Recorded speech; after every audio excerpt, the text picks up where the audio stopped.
Welcome to episode 3 of Is This Enough? The really brilliant game show that's brilliant and excellent. If you've not listened to this before, this is a quiz podcast in which James and I have set each other different rounds where we've made up the questions ourselves and the other person doesn't know what the questions are going to be. There's a bunch of different rounds, including an audience round at the end, and you can send your scores and audience round answers to isthisenoughpodcasting@gmail.com. If you're enjoying the podcast, please like and subscribe to whichever platform you're listening to us on, and please follow us on Instagram, Facebook, Twitter, and TikTok on Is This Enough Pod. A small warning about the audio quality of this week's episode. James was recording in a room with nothing in it, with very shiny walls, and as a result, the sound became very reverberant. We then put his audio through an AI fixing audio software, which mostly fixed it, but in the odd places made it sound very odd or kind of cut some of the sound out.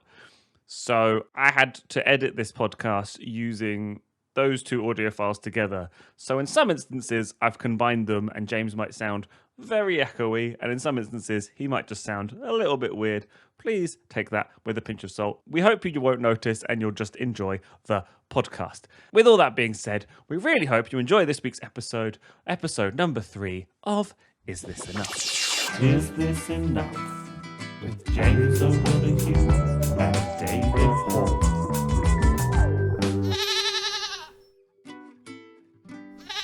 Can you just do a quick for me? Oh, just slap your face. That's fine.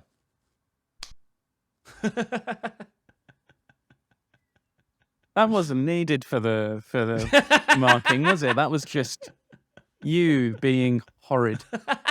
I've heard you need to clap to get the It's to timings sync, right isn't for it? editing, Yeah. for syncing. But watching you just slap yourself was quite fun. It's fun to do. It's fun to be here, David. What a lovely way to start our days, by watching me, watching you, slap yourself. Watching older me. An older boy said I could be on his podcast if I slapped my face. I did say that. One of the bigger boys came round. Bigger boys. Do you remember the first time? I don't think we've ever established, because this is a side note, but I had to ring you up recently and say, have you changed your pronouns? And you were like, oh yeah, I did. And I was like, you snidey. What's it? Did it without telling me. But I assume before that, so this is undermining that entirely, but did you remember the first time that somebody called you one of the bigger boys when you were younger? I remember being, I think it may be in year 8, and there was a mum with a child who was waiting to cross the road, and they pointed to me and said, "The man has pressed the button." I was like, "Whoa!" Could they see the outline of your nuts? Yeah, I remember being at the park. I was like, let the bigger boy go down the slide first. And I was like, whom? Moi? Hello and welcome to Is This Enough? The really brilliant game show that's brilliant and excellent. It's the exciting quiz where we've made up 4 exciting rounds for each other and neither of us have heard the other's questions. With me as ever is the extravagant James O'Donoghue. James, how are you getting on with last week's prize? A lifetime supply of cheese. David, I'm having a nightmare. Because I ate all the cheese and he gave me cheese dreams. Cheesy dreams, so hard to run away from. Right, what are you running from, boy? Cheese. Cheese and Fergal Sharkey, apparently.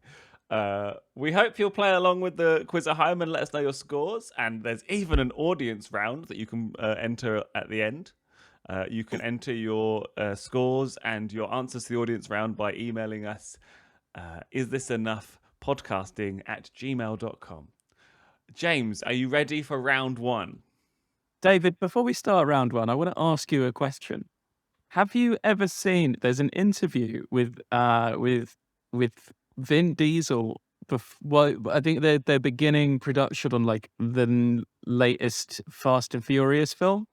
He's talking to the director, and he says, "How good is this film going to be?" And the director goes, "Yeah, it's going to be pretty good." Like in a really non-committal, like this guy's a bit intense kind of way. And then Vin Diesel turns around to the camera and he goes, "Ooh." That's how I feel about this episode of Is This Enough? Which one of us is the apprehensive one? Me. And you're Vin Diesel. Oh yeah. Round one. So round one is called genre knowledge. Which of these, according to the increasingly accurate website Wikipedia, are an actual genre? Do you understand the premise? Okay, yes. Okay. Number one, bouncy hoo-ha or red dirt? Would you rather listen to bouncy hoo-ha or red dirt? Are these genres of music? Genres of music. Okay. Did I not say that? The genres of music. I meant to say that if I didn't say that, but I also might have said it. That's quite interesting because you for genre were immediately music, and I was like film. Yes, that's because you're an actor and I'm a musician. And that's the dynamic of the whole damn show. Couple of odd pairings there. Ooh. Whoa. How about we mix acting and music and create fucking awful works? Just fucking dog shit. How about that? That's a good idea. I'm going to put a line down the middle of our shared bedroom, and I'm going to have my speakers over here, and you're going to have the screen over there. And I'm going to really enjoy the music, but wish there was some music videos to go with it. And you're going to really enjoy the visuals, but go, what are they saying? Just watching Star Wars with no John Williams going, this feels flat. James, is bouncy hoo-ha or red dirt a real genre? See, if this were film, I'd say red dirt, and it would be like some Australian exploitation, kind of like Outback. What the fuck are you doing in my cabin? Probably. But because it's music, I'm going to say bouncy hoo-ha. You're wrong. Red dirt is the real genre, according to Wikipedia. It's a genre of country music. So that's probably why you've not heard of it. Number 2 is Zydeco or Godlove, a real genre of music. Zydeco or Godlove. Or Godlove.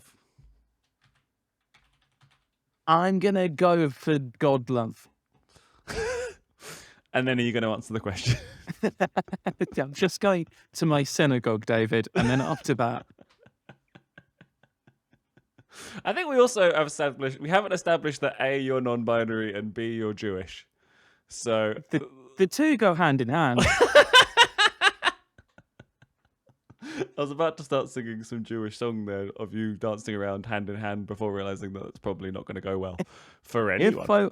If I were a rich day. Oh, for fuck's sake. Oy vey was right there. You can have both. I'll allow both. And I'm just a straight white man who was brought up a little bit crizzo. I'm a little bit crizzo. That's why they call him Lethal Crizzle.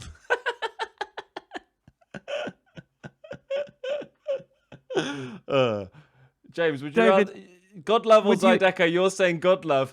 You're wrong. Zydeco is a form of music evolved from Southwest Louisiana. Oh, so you're got none for none. Ah, damn it. I forgot to establish the points. It's 20 points. David, that was the one note you sent me this morning. And on my show notes, I've written a point system. You might have been able to establish from the last couple of episodes, my grip on points is is laissez-faire, to say the least. I am the Liz Truss of game show points. Your grip on points is slightly better than your grip on reality, and that's about all you've got going. It's all I've got going. Okay, James, which of these is a real genre of music? Jungle terror or bleep bleep?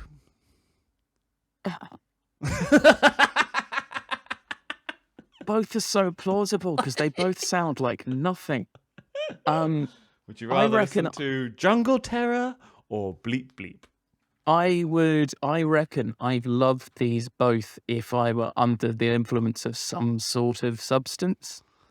We don't condone the use of substances here. Is this enough? But depends on the substance. It might improve you listening to bleep bleep or jungle terror. Jungle terror. Jungle terror. I am going to say jungle terror. You're right. You get 20 points. It's 20 points a question, folks. Congratulations. I'm really proud of you. Jungle terror, he says, looking it back up on Wikipedia. I legitimately can't tell. It's just a form of dance music. I've got no further information. Is it jungle but spooky?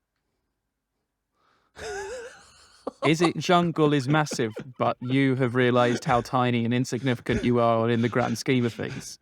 It's music that's only allowed to be about the film Predator. Which is useful because that leads us to the next round, to catch a predator. David, look out.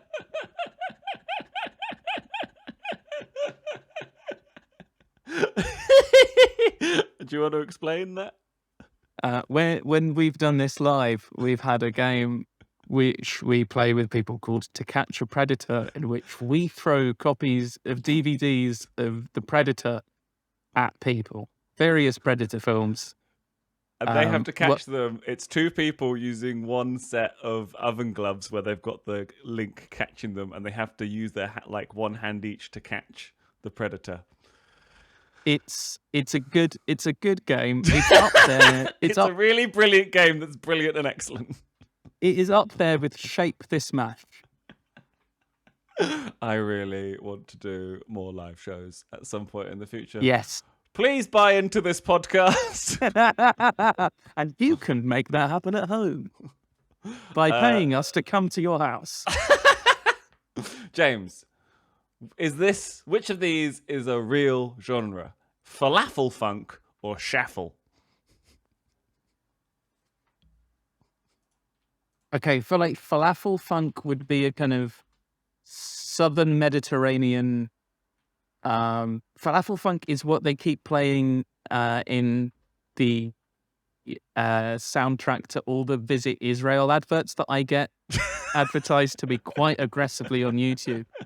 Really, they're really like, hey, let's get these cool non-binary people shouting, hey, you want to come and visit crazy place where everyone's kind of crazy and European coded? Come here. It's cool and crazy. It's like, let's not get into it, lads. And behind that, you're hearing what you think is falafel funk. I think that would be falafel funk. And what do you think shuffle is, if it is? Do you not think shuffle's real then? Do you think falafel funk is real and shuffle isn't? Shuffle is like the nastiest shit you ever heard on the back of a bus. Shuffle is like you hear that and it's like brown noise that makes you shit yourself, and there's one guy with no headphones in just nodding aggressively to it. So which do you think is real? Falafel funk or shuffle?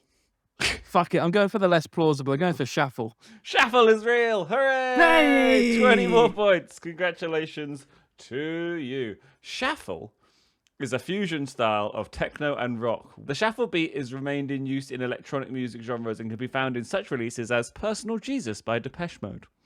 Oh! Which is I listened to that earlier today. Your last genre. Which of these is a real genre? Hip-hop or Michael Barrymore cover versions? Michael Barrymore cover versions. I'm sorry, you're wrong. Michael Barrymore cover versions are hip-hop. Yes. I'm a fool. So at the end of that, you've got 40 points. Congratulations. 40 points. Congratulations What to a you. start to the day. Is this enough? We should establish right now the prize and the forfeit for this week's show. James, the prize for winning this week's show is a one-way megabus ticket to Swindon with £4 spending money. Yeah! You could win that today. You're already on 40 points. I'm on nothing. The forfeit today, if you lose, is you must eat your dinner upside down for a week. Boo. James, would you like to give us a round two? Round two. David, this round is called The Post at the Feast. Are these real posts that I made on Facebook over a decade ago? Or is this just feverish slammings of a laptop keyboard? So, David, these are all worth 10 points each, by the way. Lovely. Is Lovely this establishing of points there. I really appreciate you taking my notes that I don't take myself. I've highlighted them and put them in fucking bold. Whore. It's difficult to say your name angrily without sounding really misogynistic. So don't do it. Leave me alone! Go ahead. So, David, are these real posts or are these nonsense? This from 2011, Richard Milhouse Nixon, fail. Is it a real post? Is it something that I decided in 2011? I know you to be somebody who is got a keen eye on politics and a keen eye on classic Simpsons. And therefore, I am going to say that is a real post that you made. That is correct. That is correct. They get 10 points. You get 10 points. Woo-hoo. David, is this a post at the feast or is this a ghost and a beast? From 2008, lol, I love Boris. So the satire here would be that you don't actually love Boris because you're a horrible little commie. It's me and Nish. It's me and Nish. We're gonna get. Do we have to try and get hold of Nish Kumar to get merch made up that just says it's just me and Nish? Just a red T-shirt that says it's just me. It's just me and Nish in a room at the BBC, smoking the same pipe, going, "What is to be done?" It says what is to be done on the back. Yes, that is merch. That is our first NFT. I think you did make that post.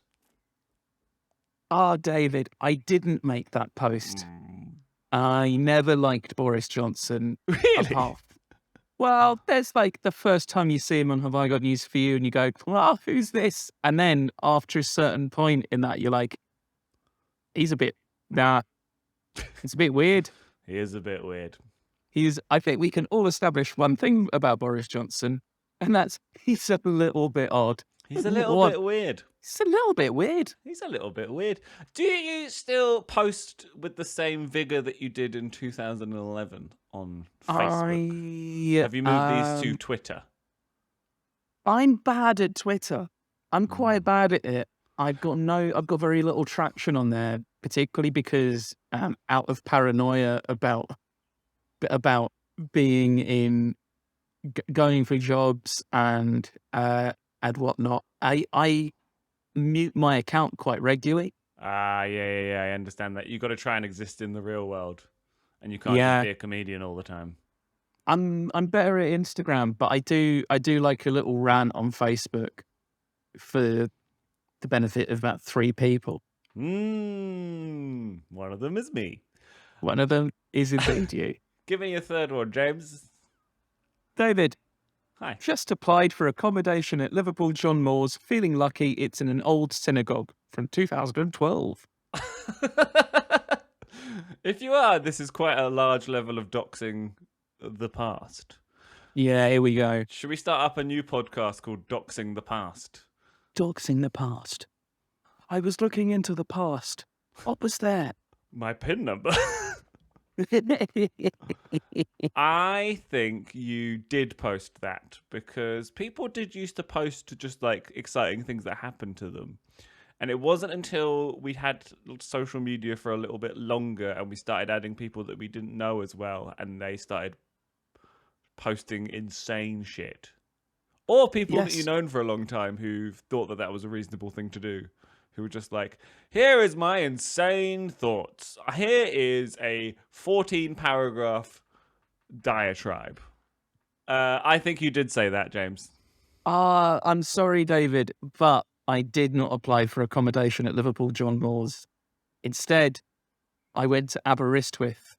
However, Liverpool John Moores was my second choice, and the drama department was in an old converted synagogue, or as the person doing the tour on the day said, a Jewish mosque, because they were a div.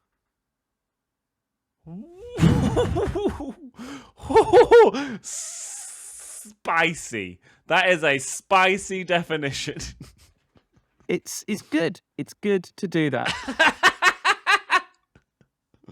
Okay, I'm still on 10 points.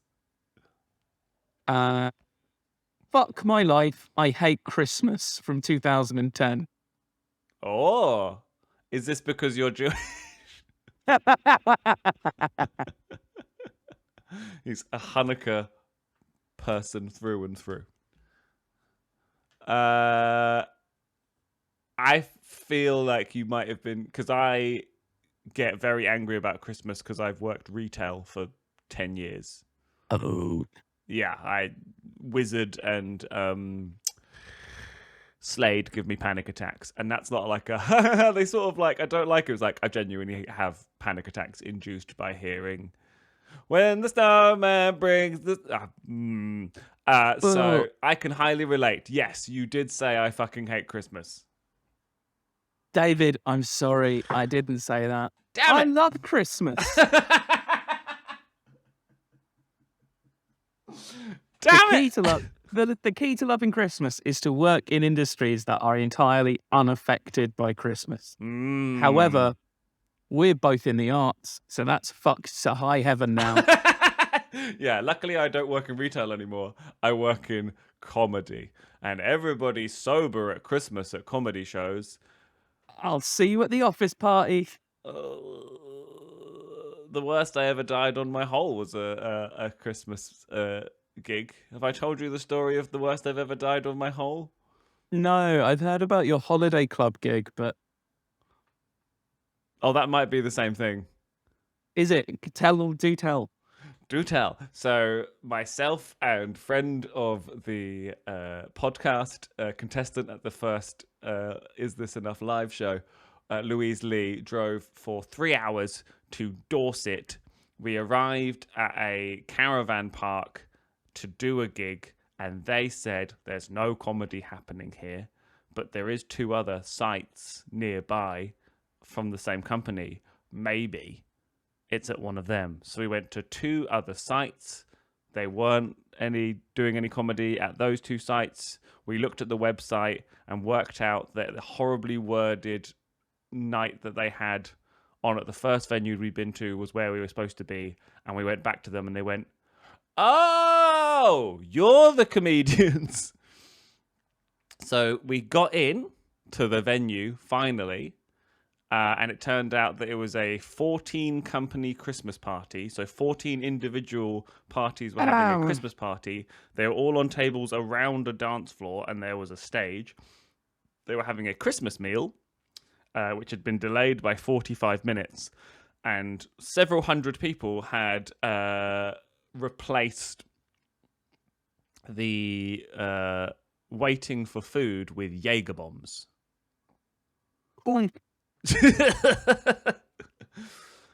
This is, as we call it in the industry, a perfect storm. Perfect storm.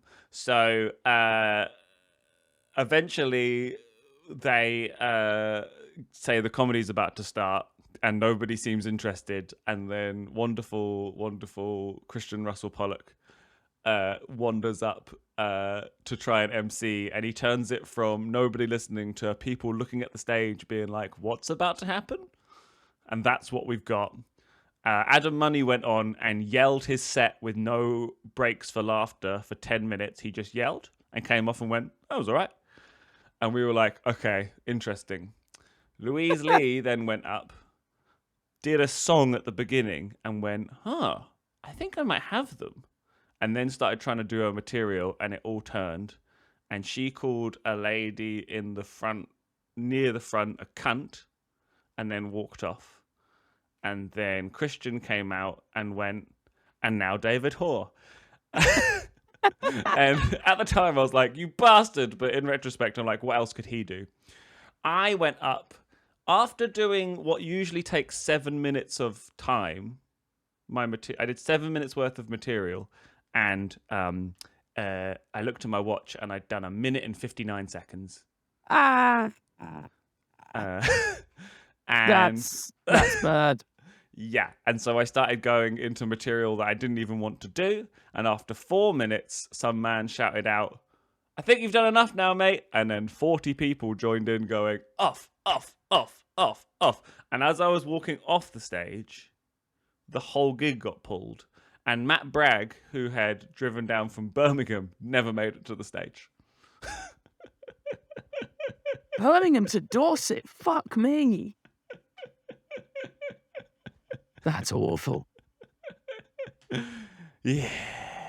So when people are like, the crowd aren't like that nice out there, I'm like, are they yelling off?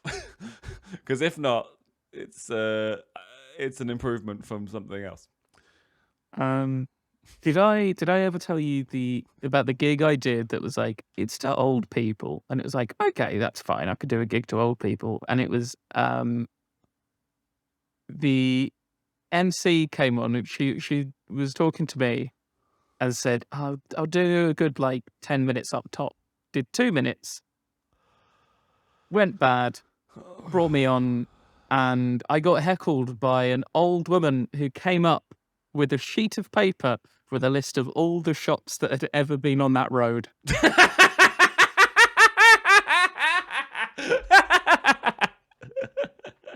And her advice is, there might be something in this.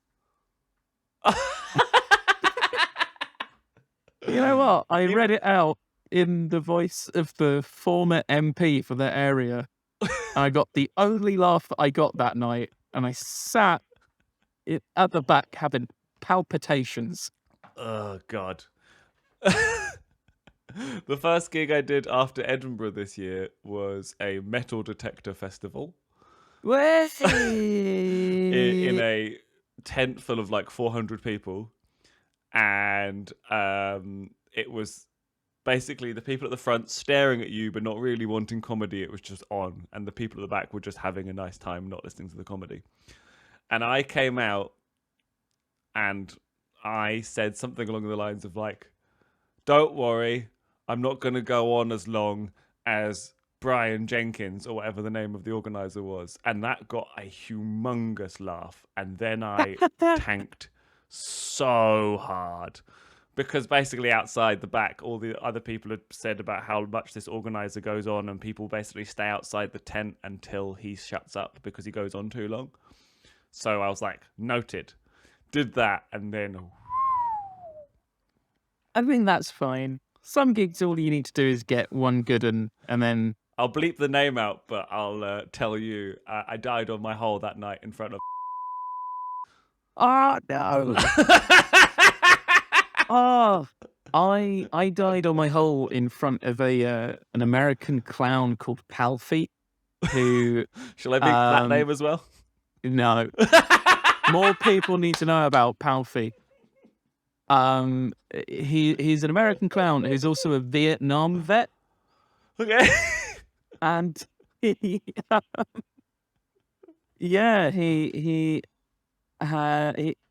his clowning is amazing. And I met him at Glastonbury He drank all my whiskey and Just tell me about this man. Yes. Yes, he drank all my whiskey, pointed at the sky and said, "Look up there, man. Where the fuck are we?" And then he was off into the night. And I didn't see him for 2 years. Then I was on a gig with him and he went, "Oh, yeah." And I went up and did my thing. It was awful. I sat there and he looked at me and went, "Did you die, darling?" I was like, "Yes." And then we got drunk. It was all good. That sounds wonderful. We should probably get back to the quiz element of this Yes. quiz show rather than just doing a podcast about times we've died whilst performing comedy. David, Hi there. in 2009, did I write that in 2019 there will be a pandemic that begins in the Wuhan region of China and will kill millions of people and bring the global economy to a standstill? Did I write that in 2009? No, because you're not a writer of The Simpsons. David, I did indeed not write that. I predicted it would start in Beijing. What am I like? And David, did I write in 2009, Mildred's eaten all my cream and I'm too busy playing my banjo? Yes? I did indeed write that because I was random. Was there a Mildred? No, that was all just me. That was me having made 5 friends, all because they got me into the mighty bush. Ah, lovely. Wow, thank you for that. At the end of that round, I am on 30 points and you're on 40 points. It's all to play for. Ugh. Hi there, David here. Just wanted to let you know that my new ambient album, Formless Thoughts, is out Friday, May 26th on Bandcamp and all music streaming platforms. Formless Thoughts is designed to be listened to whilst in deep focus or relaxation. Stick it on whilst you work for some excellent background sounds. Formless Thoughts is released under the artist name Branching Audio, as to not confuse it with my other songs about sillet bang and wanking. Listen to Formless Thoughts by Branching Audio, out May 26th on Bandcamp and all music streaming platforms.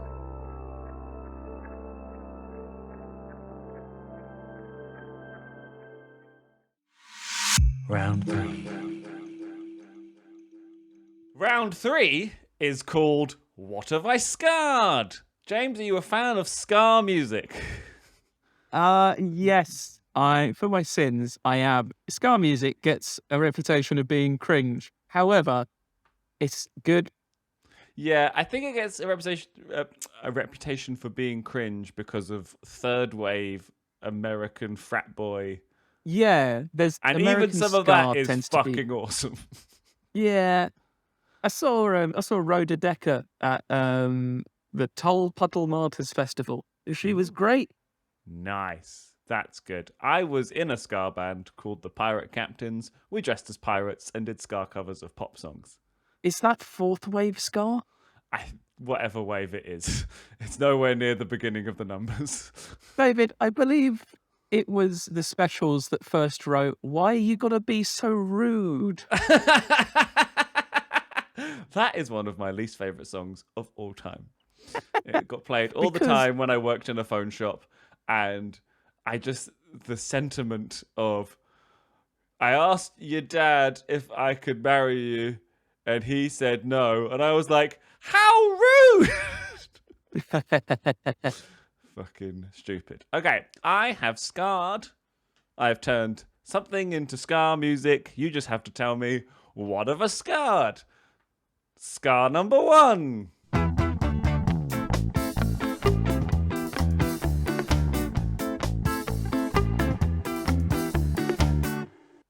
What have I scarred? Every now and then you like to remind us that you're a very proficient musician, David. And I would like to say thank you. I had that stuck in my head before we started recording, and I was nearly singing it to you, and I'm really glad I didn't. I managed to hold it until now. Would you like to hear it again? Yes, please.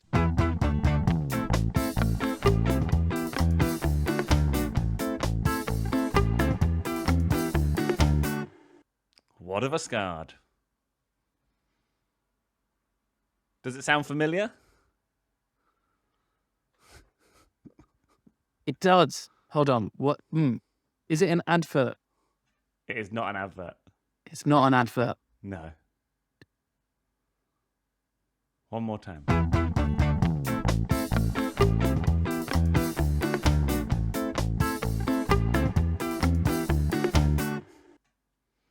David, what have you scarred? It's the Bill theme tune. You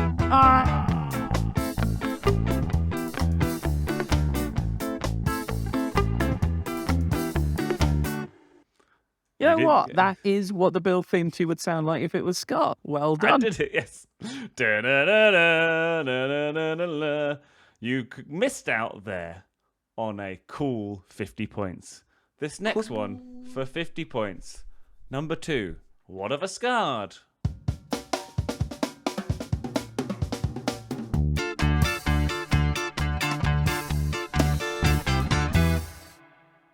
What of a Scard?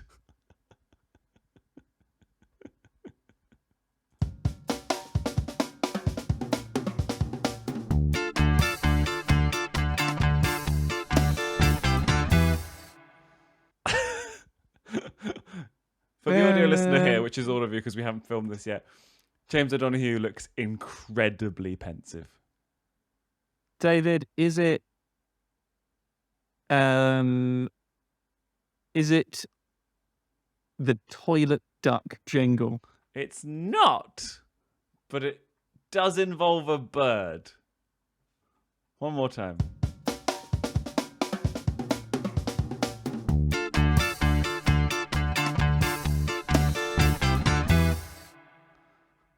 It's not the Sylvester and Tweety mysteries, is it?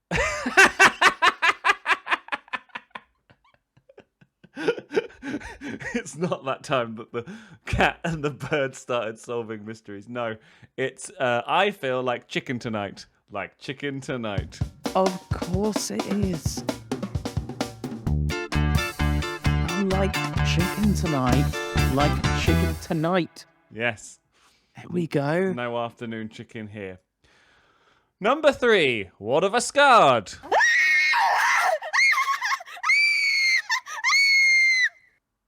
What of a Scard? Just a poor bystander. No. Would you like another guess? Yes. Let me hear the screams once more. Is it your wife? No, it's not my wife. It was my niece by showing her Twin Peaks. Oh, that's good. That's good. Get him early. Get him early. We need season 4. We need season 4. The return returns. At the end of that round, you scored nothing. So you are still on 40 points. Over to you, James. Round 4. David, this next round is a round of Where's Wally, in which we and you will play Where's Wally through a purely audio format. David, where's Wally? You there? No, I'm sorry, David. That is actually former Egyptian dictator Hosni Mubarak. What? There we go. That was, of course, a fake round. The real round, I'm going to turn my camera off for you here. That was the most confusing moment of my life. David, this round is what am I slapping?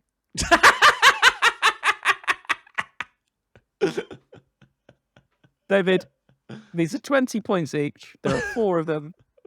What am I slapping? Ready? Yeah. Here's thing number 1.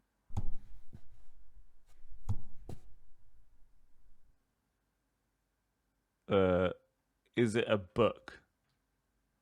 It's not. You're very far off. Oh, okay. Is it an orange? Oh, you're closer. Is it a fruit? But it's edible. Yes. Are you slapping some falafel?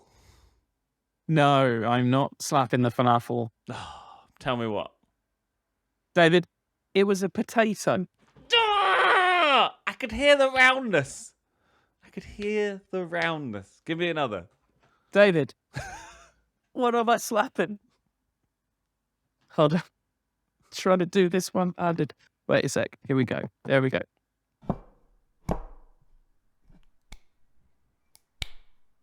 What am I slapping, David?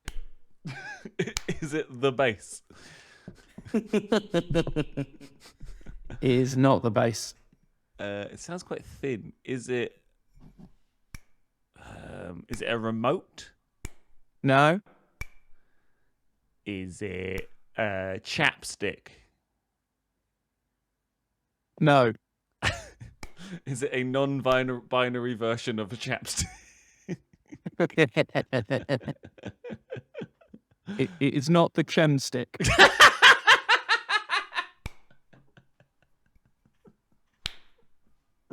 Is it a cuddly toy? It's not a cuddly toy. It was, of course, a simple porcelain mug.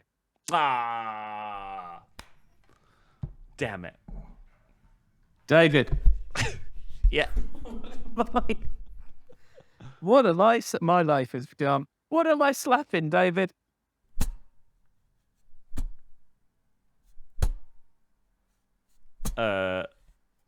Give it to me again.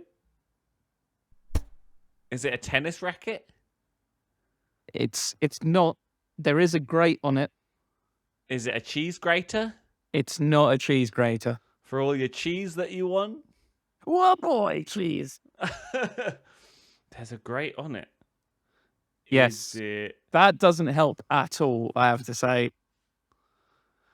it a big bong for smoking all your cheese? Whoa! It's not the cheese bomb. What are you slapping? David, it was a modem. The last one, for 20 points. Just a simple, this one's easy, simple thing in everyone's home. What am I slapping? Phil, I'm in the BBC Radiophonic Workshop and it's 1961. Yeah, you know Delia Derbyshire. But no. She's awesome. Shout out Delia Derbyshire. Wrote Yeah, the Doctor Who theme tune. Yeah, none of these Ron Grainer fans are getting any play today. You fucking nerd. Is it a cushion? It's not a cushion. Give it to me again.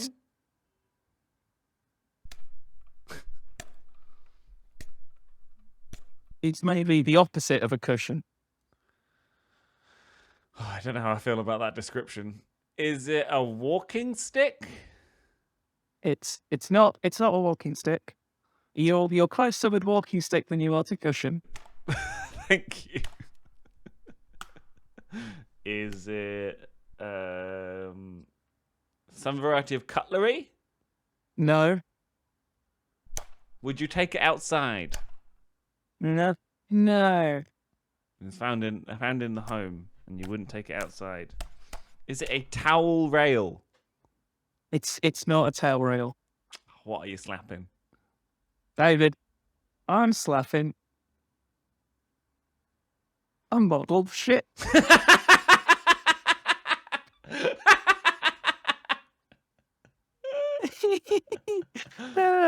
Weirdly, I do have one in my home because What?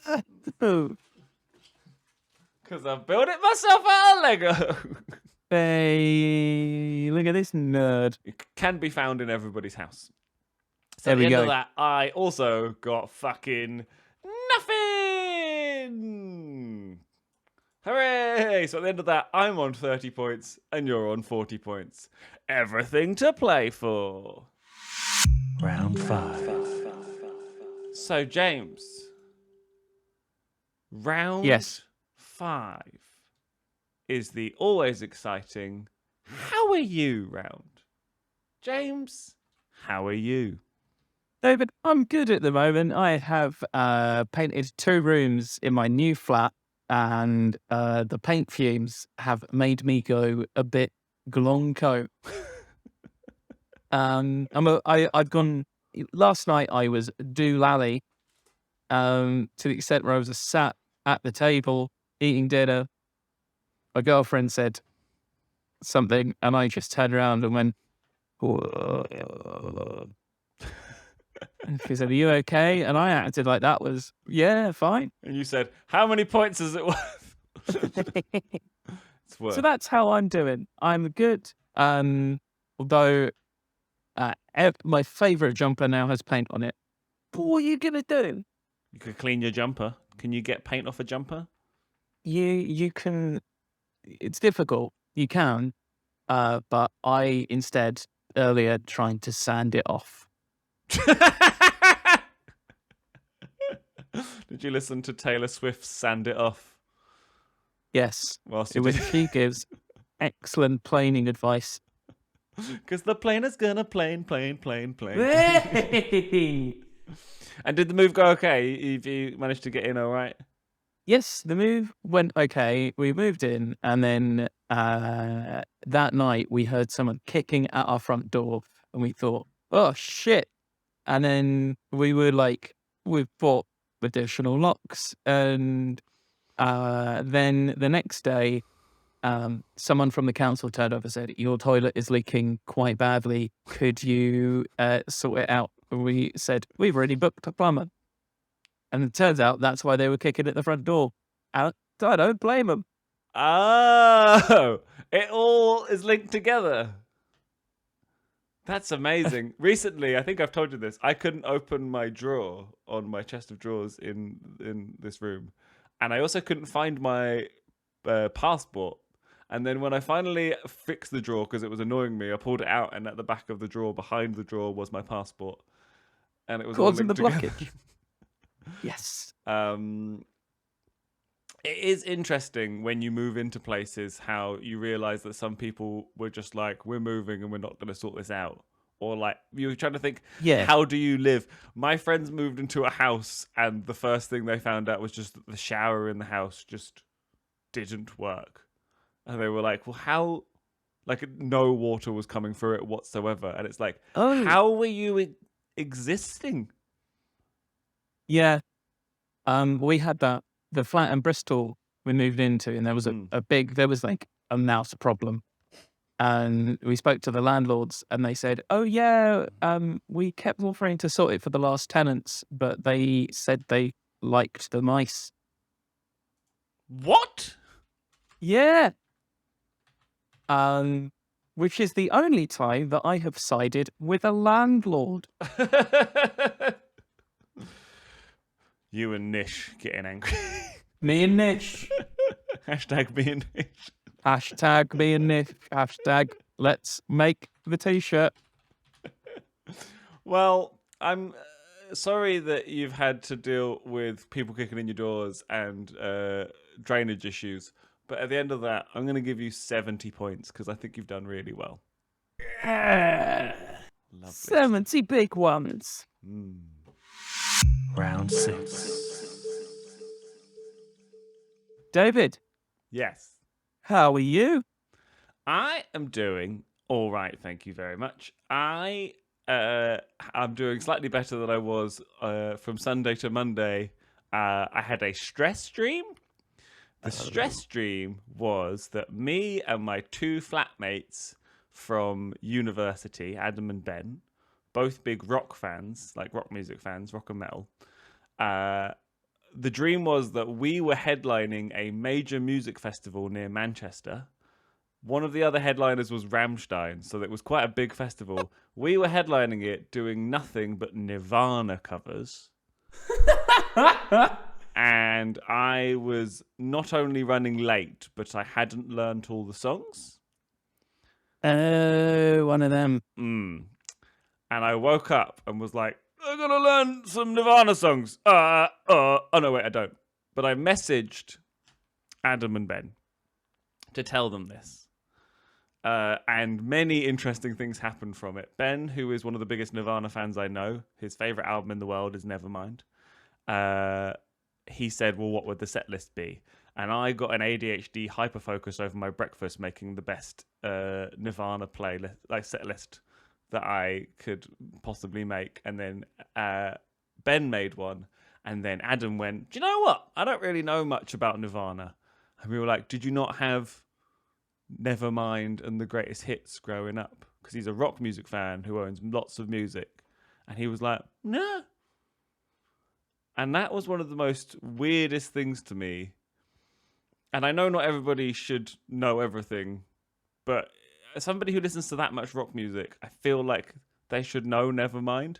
And then he gave it a listen, and he said, after 8 songs, I got bored. And I'm like, you're not an angsty teenager. You're a 34-year-old man with a mortgage and a wife. Like, you're not going to connect with this in the same way that we did. Yeah. Did you own Nevermind? I didn't. My world's being shattered. I didn't own Nevermind. I was one of those people whose music tastes like cut off in the 80s and grew up going, yeah, but I'm so cool. That's true. And yeah, I didn't have a Nirvana phase. I kind of had a Smiths phase that lasted for a while. I'm glad I had the Nirvana phase and not the Smith stage at this Yes. stage. Yes. But yeah, so this led me down a route of looking at the highest grossing albums of all time and seeing where my own gaps might be in knowledge. Where your album ranks in it. Yeah, where is Irredeemable? Oh, no. Please buy my albums. On Bandcamp, davidhoare.bandcamp.com. Or you could buy them on the right wing site, Bandcamp.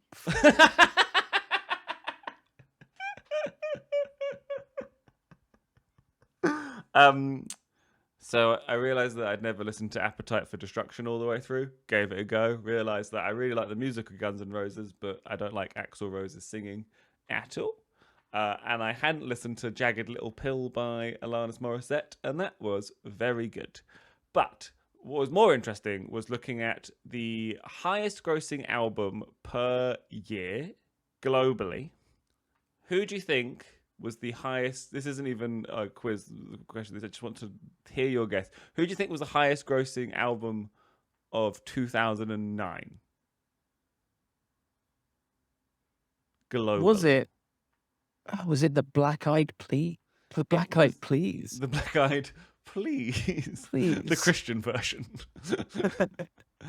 No, it was Susan Boyle.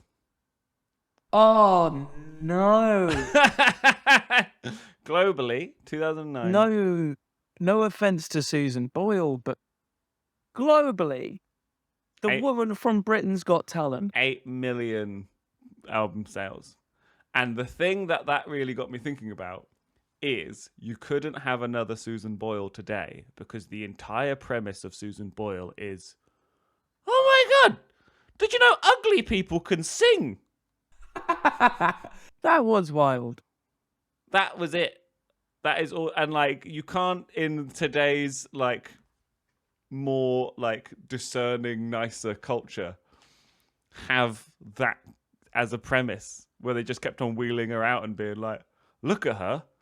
Ugh. Now listen to her. Ah. That was nuts. That was yeah. Yeah, there's a level of like kind of old and ugly patronizing that still goes on, but you have to go to Channel 5 to find it. Every now and then. Embarrassing bodies type stuff. Yeah. Every now and then I'll watch, I don't even know if X Factor or Britain's Got Talent is still going, but you watch it and you're like, it's a time capsule that cuts off at 2010. And it's still got the same like editing patterns, and it's still got the same. And well, it's post like, Susan Boyle, all the winners were dogs. Editing out stuff we don't want to be heard. To the end of that round, David, you have won the game. No, David, you've won 60 points. Hooray! Thank you very much, James. I appreciate that immensely. Round 7. Round 7 is inspired by a certain Michael Holmill. After last week's, please listen to episode 2. After last week's staggeringly good "What is this a review of?" round from Michael Holmill, this round is called 1-star IMDb film reviews. Yes. Each I of love these is worth 100 points. I've got 4 of them for you.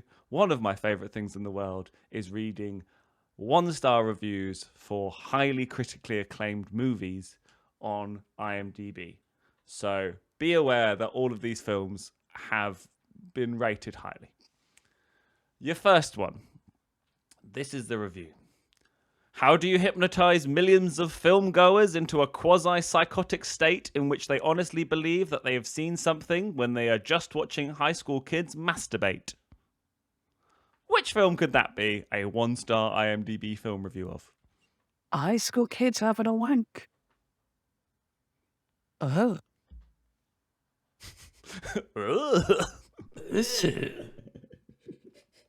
They teach him that young now. I had to get an MA before I could do that.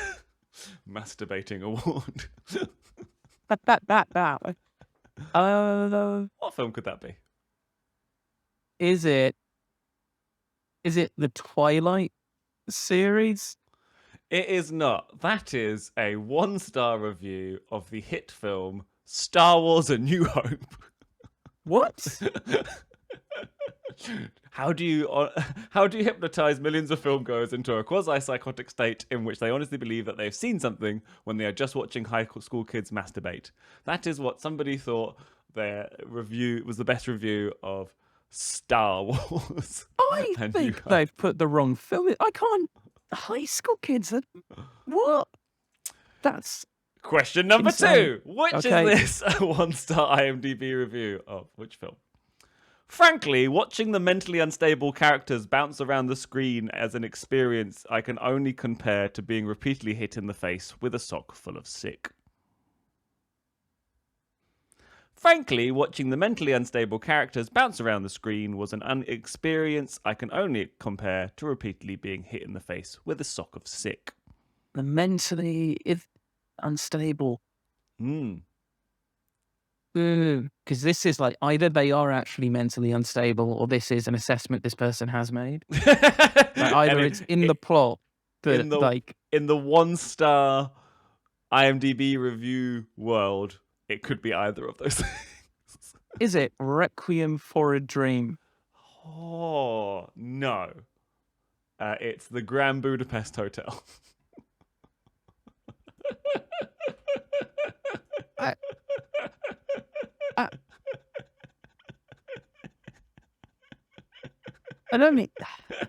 I don't even understand the thought process that that's your takeaway. Like there are, I love the Grand Budapest Hotel, but I can understand people having issues with it, but not.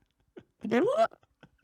James, if you are ever bored, and also the listener, hey, anybody who's hearing this, if you're The ever one bored listener. or dull or feeling a little bit low, just find a film that you love or that is critically acclaimed and just look up a 1-star review of IMDb of that film. Citizen Kane reviews on IMDb are insane because people are told that is the best film of all time and then they watch it and it's people who think that Star Wars is kids masturbating and they get to their keyboards and they're like so that's a good time. Question number 3. What is this a 1-star review of? The film has the subtlety of a sledgehammer. Its fundamental assumptions include battle scenes must last at least as long as it would take a 5-year-old to read the corresponding passages backwards in Chinese. Battle scenes should last as long as. Any idea there? Is this He's really thinking. one of the Fast and Furious oeuvre? No! Although, if you haven't already, please watch Fast and the Furious 7. It's one of the best films I've ever seen. It was Lord of the Rings, The Fellowship of the Ring. I I can understand that as a criticism better than talking about underage people masturbating. Yeah, this one was quite eloquent for a 1-star review. Yeah, no, that's well done, mate. As long as it would take a 5-year-old to read the corresponding passages backwards in Chinese. Not bad. Okay, There we go. your last one.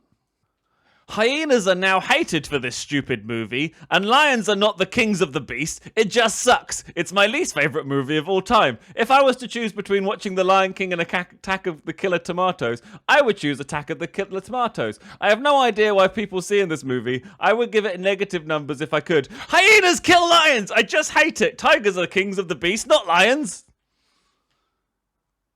What film could that be a review of? So either this is a 1-star review of The Lion King, or this is a 5-star review of The Attack of the Killer Tomatoes. David, is it The Lion King? It's The Lion King, 1994. That's 100 points for you right there. Hooray! I love 100 points. At the end of that round, you're on 210 points, and I'm on 90 points. Whoa, now. For round 8, we go over to James O'Donoghue. Round 8. Hello, David. Now, for once, I have made a final round for This is this. the I first. know. It's only taken 3 episodes, once. but you've managed to Here write we a go. third question. And I can think of no one better to read this final round than our good friend Rodney Pump, who is here with me right now. Hello, Rodney. I don't gag me. Oh, hey, Rodney. That was quite aggressive. David. How are you? It's me, Rodney Pump, here to save the pictures. I just came off a big franchise, big new exciting stuff. Picture it, David. Sit on your fucking ass for once in your life and picture it, you freak. It's got everything. Explosions, lasers, tragedy, hot, sexy romances. We're doing War Horse in space. It's World War I in space, and the motherfucking horse is gonna kill the Germans in space. But David, of course, when you're a big shot Hollywood producer, director, and whatever the fuck I am, you get to know which of the great actors are true blue American patriots and which of them are lousy, treacherous, stinking communists. So join me as we play Are They Now or Have They Ever Been Members of the Communist Party? With Rodney Pump. Sponsored by Raid Shadow Legends. For legal reasons, we're not sponsored by Raid Shadow Legends. For legal reasons, fuck Raid Shadow Legends. David, Christopher Walken, is he or is he not a communist? That is a very good question that I would like to know the answer of anyway. He seems like an interesting fella. I think Christopher Walken... You think communism's interesting, do you? You know, I don't hang around all the time with Nish Kumar, but I find it interesting. I'm going to say yes, Christopher Walken was a communist. No, of course not. He is a Nancy Sinatra-obsessed cobbler. In fact, I went to his little workshop once, and I said, Chrissy, give me your fucking shoes. And you know what he said to me? He said, No, I'm not gonna give you my shoes. For you see, they were not made by my fair hand. I said, Chrissy, what do you mean? He said, Rodney, you know what I mean. These boots were made for walking. what a darling. What a guy. I hear he was murdered recently by a theater critic. Terrible shame. Well, give me the next one, please, Rodney. David, for 50 points. David Cross, is he a communist? Comedian and actor David Cross from Arrested Development and stand-up. He has one of my favorite. And the Chipmunks movies. He is in the Chipmunks movies as well. I'm going to say that he is not a communist. David, I tell you what, he isn't. He isn't cross about capitalism. That's right, he is not a communist. So I Well get 50 done. points. You get 50 points. A woohoo! David. Stanley Tucci. Is he a communist? Now, Stanley Tucci, I always get confused with the other guy that looks just like him. Mark Strong. Strong and Stanley Tucci look like the same person. So I am going to remember that Stanley Tucci was in... I'm just going to go look at 1-star reviews of his on IMDb. What was he? He's in the Hunger Games trilogy. That's probably got some 1-star reviews. He is in the Hunger Games trilogy. All from me because they were left-wing propaganda. I'm going to say that Stanley Tucci is a communist. That's right, David. He's a communist. You know, the last project he was in, it was a rom-com. You know what rom-com stands for? Romanian communism. I was going to say it stood for Romunist communist. Sorry, I'll laugh in character instead. Ha ha ha. Don't lift the veil yet.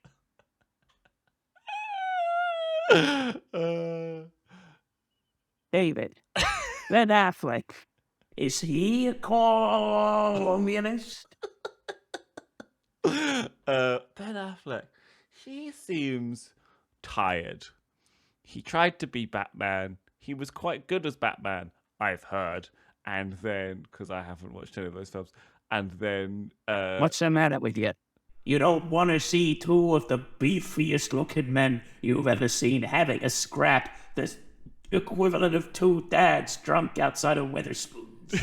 I don't know what Weatherspoons is. He just laughed a burp out of me. I'm going to say my that secret. Ben Affleck is a communist. That's correct, David. He's chasing Amy straight to Moscow.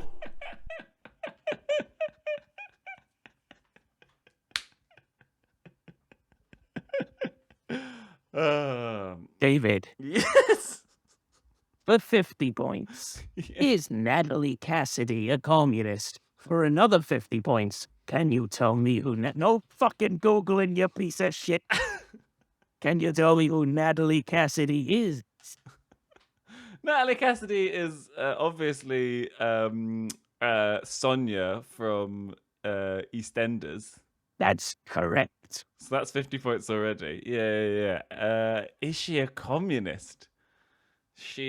One of my favorite bits of any soap ever is her partner or ex-partner having a go at her, being like, first you did this, then you did this, then you tried to be a lesbian, then you tried to and basically listing off all of the things that she's done whilst he's attempted to have a relationship with her, which in reality would seem quite interesting because it's like, here's a list of all the things you've done which makes you kind of mentally unhinged. But all it is him reading off like, we need something for Sonia to do this week in EastEnders.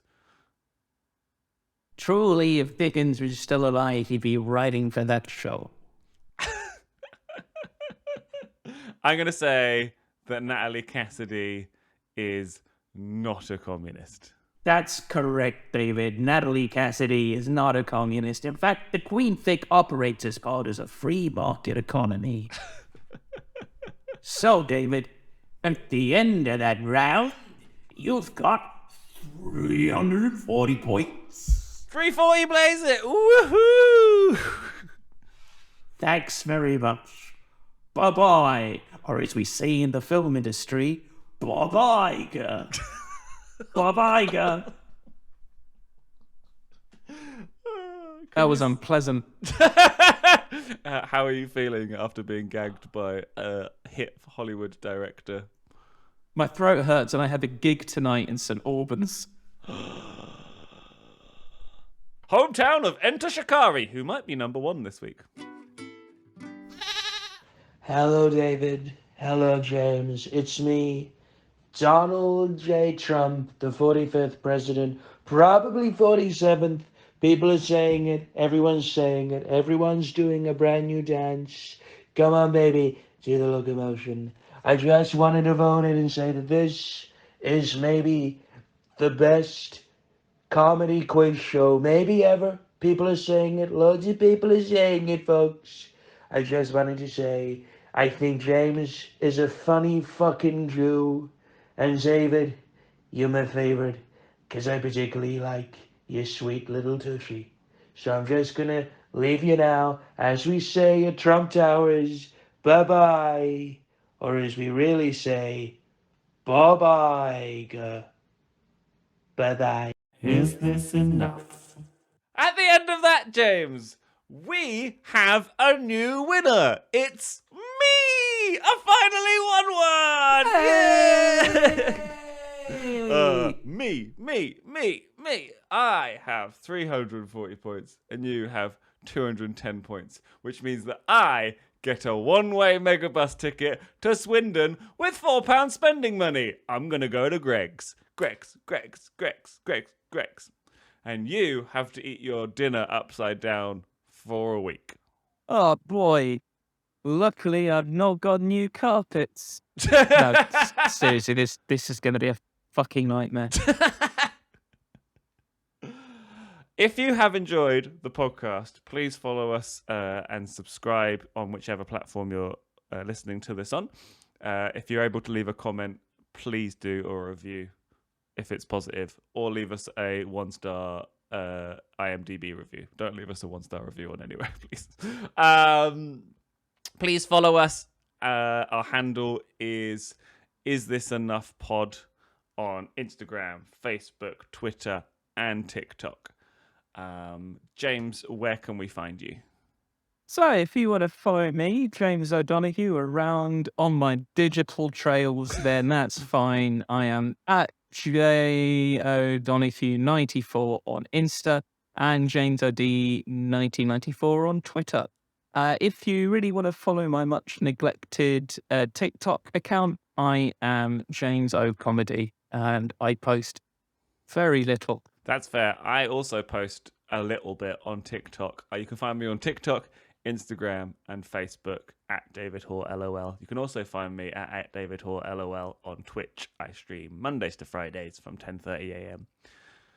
Please send in your scores for this week, as well as your audience round answers to isthisenoughpodcasting@gmail.com. Audience round. It's time for the audience round. James, can you give the audience round answers for last week's question? Absolutely. So the audience round answers for last week's questions is, let me find them for you. What dumb shit did I do for last week? Oh, yes. So last week we played a game of a town in Kent or a little city gent. The towns in Kent were, of course, Tenderden, High Brooms, Stelling Minis, and Romney, whereas Sir Thomas Sackville was an advisor to King Charles II. Whee! There we go. So the winner for that is Cassandra. and you will get a tiny little something or other sent right at you. Do you have this week's audience round questions? Of course. So your audience round question for you playing at home. Listen carefully. Nice and easy this week. So for those of you at home joining us tomorrow and tomorrow and tomorrow creeps in this petty pace from day to day to the last syllable of recorded time. And all our yesterdays have light the ways of fools to dusty death. Out, out, brief candle. Life's but a walking shadow. The poor player that struts and frets his hour upon the stage and then is heard no more.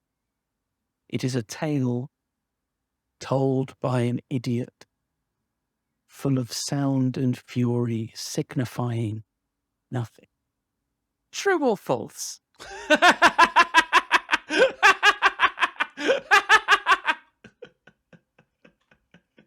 Send your answers in to receive a tiny painting. Please send your answers to isthisenoughpodcasting@gmail.com. Thank you for listening to episode 3. We'll see you next time. Thank you for listening. Goodbye. Bye!